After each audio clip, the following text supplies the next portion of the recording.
Good morning, it's Thursday, the 16th of April. I'm Maret Gwyn and you're watching Europe Today, your daily dose of European news and analysis, live here on Euronews. Coming up today, after his stunning electoral win on Sunday, Hungarian Prime Minister-elect Péter Magyar is making waves before he's entered office, vowing to undo Viktor Orbán's influence on public institutions and the media. We'll bring you the latest. And Russian bombardments hit the Ukrainian cities of Kyiv, Dnipro and Odessa overnight. It comes as Ukrainian President Volodymyr Zelensky continues his European tour in the Netherlands after a visit to Rome yesterday. He's been drumming up fresh defence deals with allies. And Italian Prime Minister Giorgia Meloni was once considered Europe's Trump whisperer. But tensions have flared up publicly this week.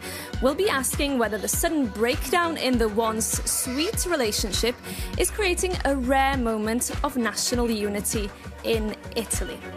But first, on our top story today, Péter Magyar is pushing for a rapid transfer of power in Hungary after that landslide win in the elections last Sunday. For more, I'm joined in the studio this morning by our Hungarian correspondent, Sándor Csiros. Good morning, Sándor. Good morning. Listen, Péter Magyar has been keeping you busy this week. He's really making waves just 4 days after that stunning win on Sunday. Tell us what he's been up to. Well, I think Péter Magyar brought a political tornado to Hungary. He's willing to change the system of Viktor Orbán very rapidly, and he launched an attack against the key holders of power and the key institutions. So, for example, yesterday in the morning he went to the public broadcaster. He gave an interview. Actually, this was the first interview of him in the last 18 months, and he completely considers this institution as an Orbánist propaganda tool, and he simply said that, okay, I'm going to shut it down, we will do a new television for Hungary. And then he went to visit the president of the country, Tamás Súlyog. He gave him a straightaway ultimatum, whether you leave or we will get rid of you. And suddenly the president understood the message and he said that maybe I'm considering to leave by myself and put the mandate to you as soon as possible. Let's listen to what Péter Magyar said after this meeting. I told the president that if he does not leave willingly, we will use the mandate we received from our voters, and with some amendments to the constitution, we will remove him and all the other puppets who were appointed in his place by the Orbán regime. So a very dramatic few days, Sándor. And Viktor Orbán, how is he dealing with this defeat? Well, there are indicators that, it's not a simple defeat for Orbán, but a complete humiliation. He hasn't shown up publicly ever since the vote on Sunday. He posted only once on Facebook, and many government officials and many people around the government are blaming actually him for the bad campaign and for the bad results. Now there is one very interesting thing that yesterday it turned out that Orbán is missing his last EU summit, which will take place next week in Cyprus. He's not going there. He's not going to face other leaders after his non-stop veto policies. This is just to avoid public humiliation at the summit.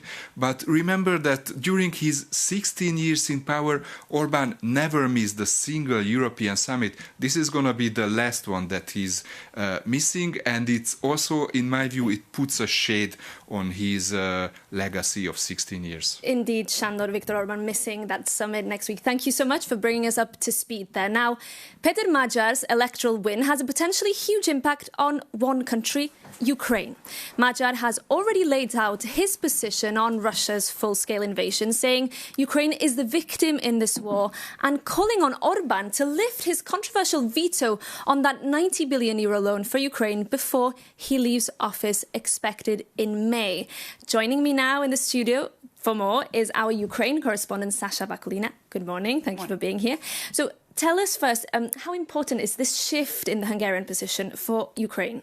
It's crucially important for Kyiv because there are, of course, a couple of vetoes, Viktor Orban's vetoes that are still there in place. This is the 90 billion euros loan. This is also the new package of sanctions against Russia and, of course, anything regarding Ukraine's EU accession. But first and foremost, the most urgent thing nowadays for Ukraine and for the EU is unblocking this loan, which has already been agreed upon at the summit in December. And this is the money out of the 90 billion. 60 billion is something that Ukraine desperately needs for the defense industry and to make sure that Ukraine does have enough weapons. And Zelensky has been touring European capitals. He's been in Norway, Germany, Italy, and expected in the Netherlands today. What is he trying to achieve? Volodymyr Zelensky is on the tour of securing defense cooperation agreements. Now it is with the EU states. And that's very interesting. Every time he goes to the capital, we could see that there are a couple of agreements at least coming out of them, specifically with attention to drone production, because Ukraine is having this strong expertise in making drones and the expertise and experience in air defense when it comes to drone attacks. Now, let's take a listen to what Giorgia Meloni had to say about it in Rome.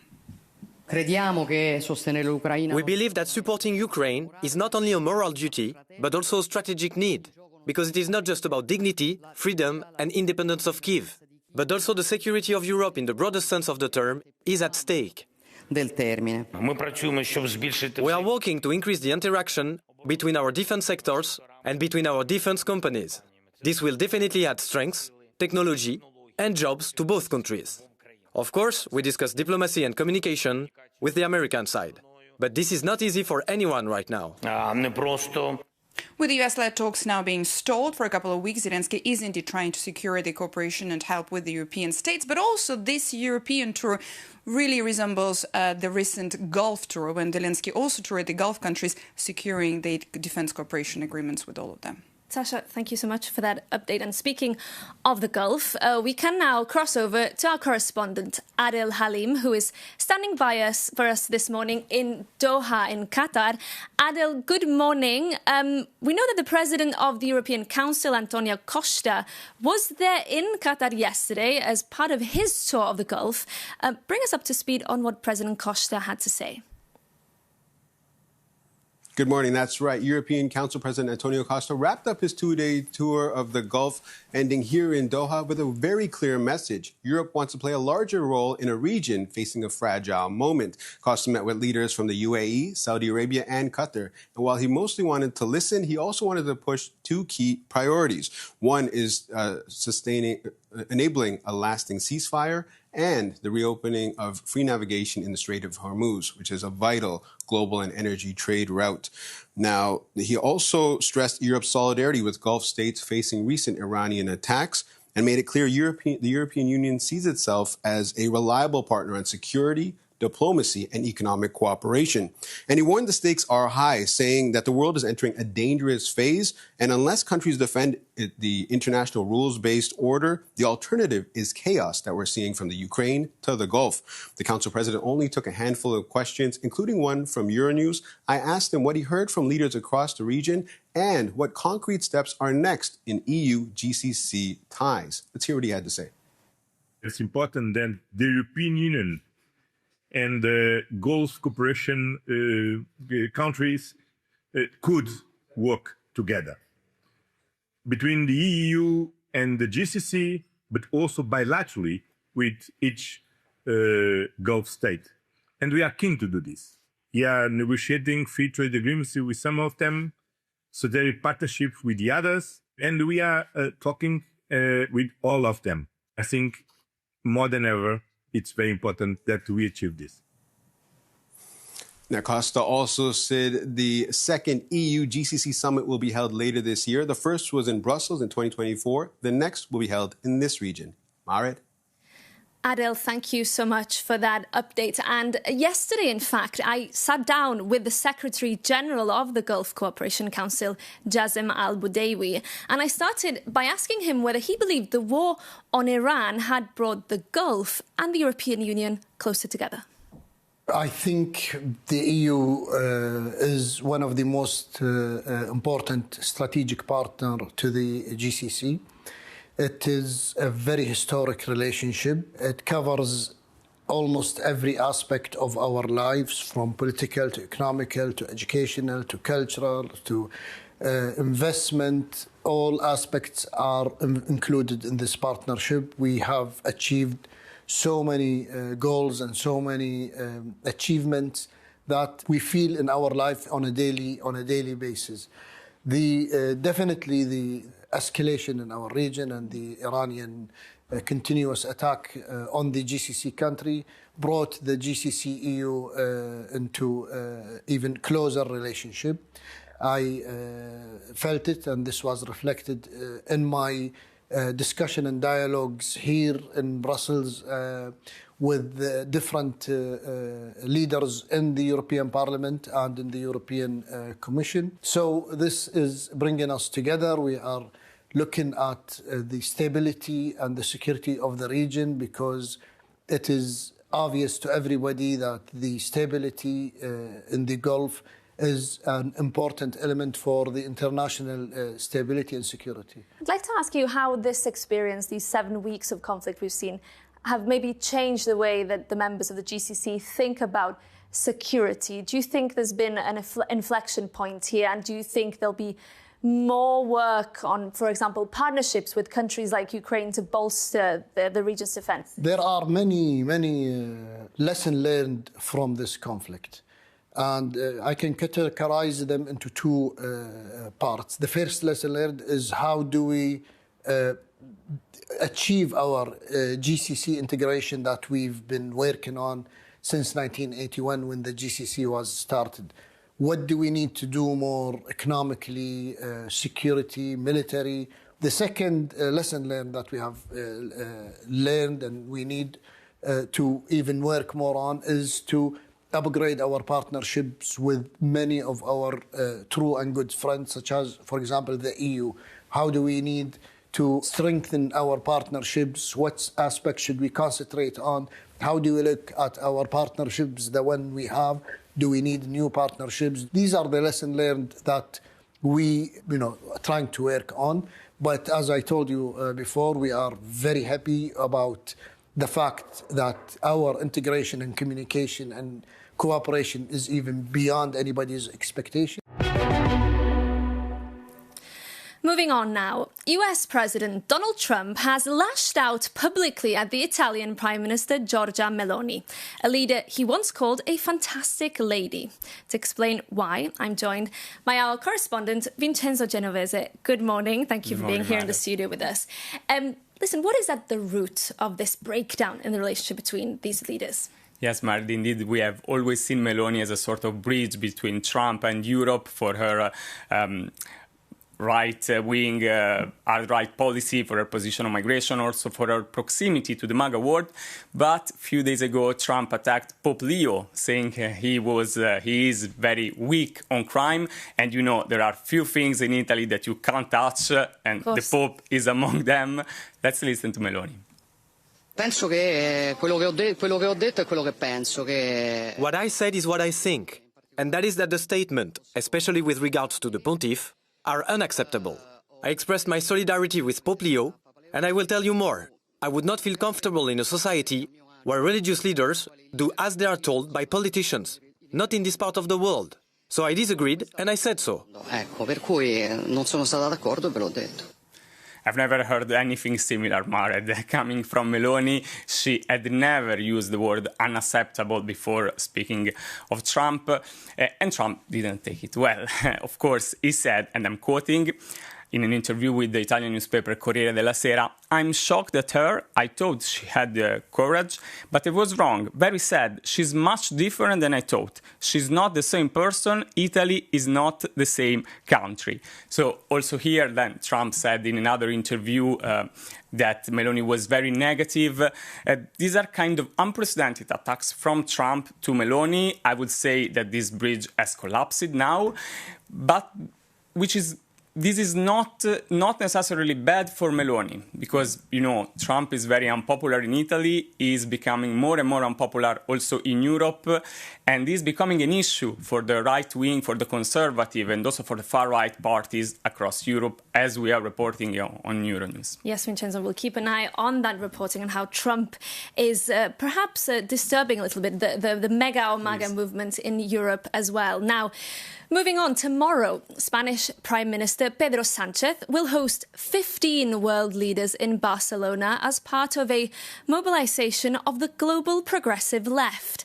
Joining us now live to explain more is MEP Hanna Yalul, a Spanish MEP who was previously Migration Secretary in the government of Sánchez and who will join the mobilization. MEP Yalul, welcome. Is it fair to say first that this gathering in Barcelona is also a united front or a reaction against Trump and Trump's ideological allies across the world? Is this essentially an anti-Trump coalition? Good morning. Thank you for having me here today. No, I wouldn't say so. This is not an anti-Trump rally. This is not an anti-Trump conference at all. And it's very important to make this clear. The Global Progressive Mobilization is a joint effort from all progressive forces, from different political organizations and different intellectual foundations and trade unions. It's a wide range of progressive organizations and leaders, which is very important, that we are gathering in Barcelona, led by Pedro Sánchez, and that begins with him as president of the Socialist International, as Stefan Löfven as president of European Socialists, that got this initiative and that we have been working on for the last year. And now we're here in Barcelona finally with many leaders all around the world and to fight for democracy, climate change, international law, but this is not an anti-Trump reaction to anything or any sort of it. And the European left, I think it's fair to say, has been through quite a difficult period of time. If we look at the European Council, that's obvious. It's dominated by right-wing leaders. How are you hoping to kind of reclaim that narrative and reclaim your voter base across the continent?